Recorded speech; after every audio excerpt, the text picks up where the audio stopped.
V stekleno posodo postavite penaste bombone. Posodo zaprete in iz nje pričnete izsesavati zrak. Kaj se bo zgodilo s penicami in zakaj? A. Skrčile se bodo zaradi višanja tlaka. B. Skrčile se bodo zaradi nižanja tlaka. C. Razširile se bodo zaradi višanja tlaka. Ali D. Razširile se bodo zaradi nižanja tlaka. Pomori se bodo skrčili, ker v njih je veliko zraka, ki ga izsesamo. Skrčili se bodo zaradi nižanja tlaka. Takole, tukaj imam tele penice. Kako ste odgovorili? Vijoličasti B, rumeni, kaj ste pa vi zapisali? D. B in D, to se pravi vsake skrčile ali pa razširile zaradi nižanja tlaka. Ja, zanimivo. Jasna, jaz ne vem, kaj je pravilni odgovor. Navijam pa sicer za C ali D, ker je fino, da se tele penice razširijo in upam, da kaj sladkega prihraniš še za nas. V vakuumsko posodo sem postavila penice, manjše in večje, in jo prekrila s temle posebnim pokrovom.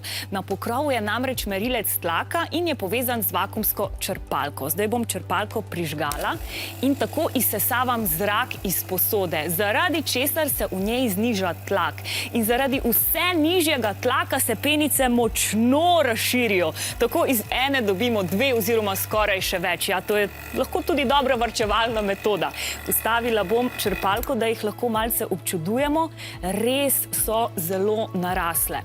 Ampak kaj pa se zgodi z njimi, če spustim zrak nazaj noter? Takole.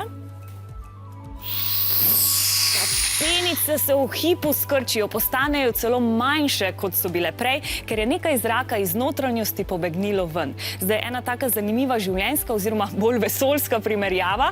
Vesolje je, kot vemo, prostor brez zraka. To pomeni, da bi se astronavti ob sprehodu v vesolju, če bi bili brez ustrezne opreme, razširili kot penice v naši posodi. To je pa precej nenavadna misel za našo domišljijo. Preden nas ta preveč zanese, naj razglasim pravilen odgovor in to je D. Tako da tokrat so si penice prislužili rumeni. Dobite